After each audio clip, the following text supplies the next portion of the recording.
Hotep, cher Kamit, j'aimerais faire un partage en ce qui concerne le décès ou alors, pour dire clairement, l'assassinat d'un journaliste camerounais du nom de Martinez Zogo.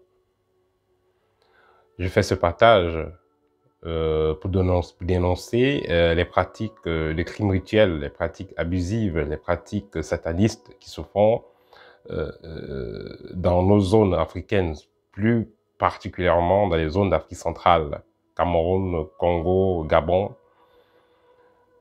Vous savez, la vie n'appartient pas à un être humain. La vie est divine. Personne n'a le droit, sous aucun prétexte, de prendre la vie d'une autre personne. Sinon, il y aura des répercussions au niveau karmique, non seulement sur la personne, mais pour sa famille et sa descendance. C'est pas parce que vous avez des problèmes avec une personne que vous allez essayer de faire la mafia et tout ça, aller supprimer la vie de la personne. Martinez Zogo a été assassiné de façon horrible. Les parties du corps retirées, le corps perforé, et on sait très bien ce que ça veut dire. C'est des pratiques satanistes, des pratiques de crimes rituels. Et on le fait avec une personne qui a une certaine popularité. On sait très bien ce que cela recherche. Mais que ceux qui l'ont fait, sachent qu'ils n'auront pas la vie éternelle.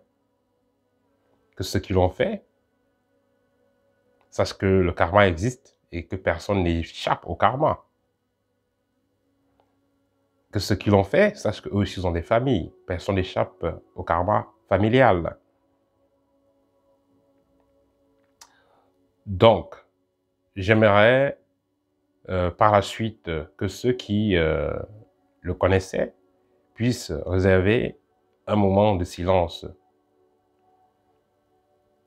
pour le frère Martinez Zogo, mais également qu'il puisse, chaque personne qui le connaissait, allumer une bougie et lui envoyer l'énergie de cette bougie, cette énergie de feu, afin que cette lumière, la lumière de cette bougie, puisse l'éclairer où il se trouve, afin qu'il soit libéré.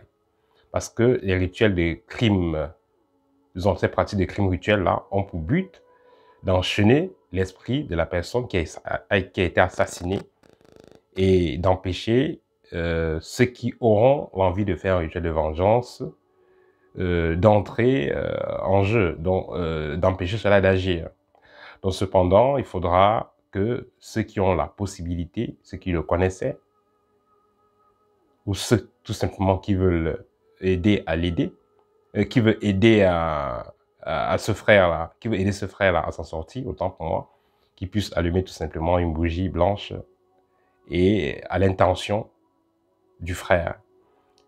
Si plusieurs 100, 200, 300 personnes le font, ça va l'éclairer où se trouve afin qu'il puisse trouver une voie pour se libérer et continuer son cheminement.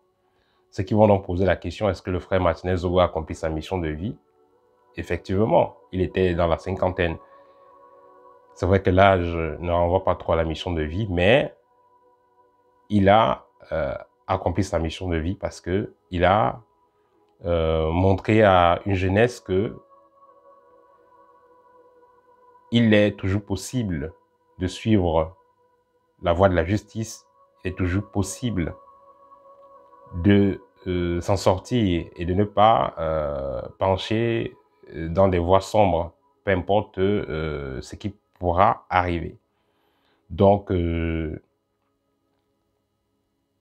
comme on le dit souvent, on reconnaît la grandeur d'un homme par la grandeur de son combat. Donc Martinez Zogo, c'est un grand homme.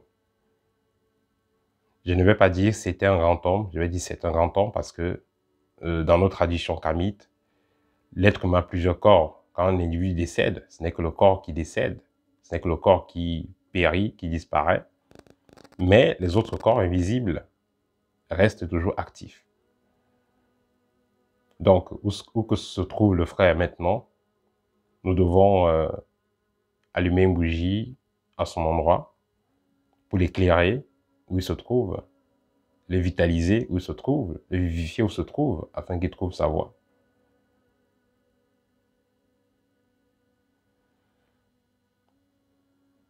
Je vais finir par un moment de silence.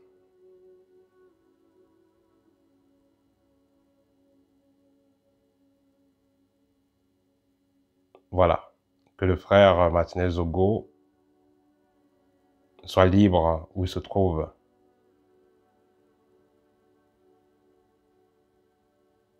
Et force à lui.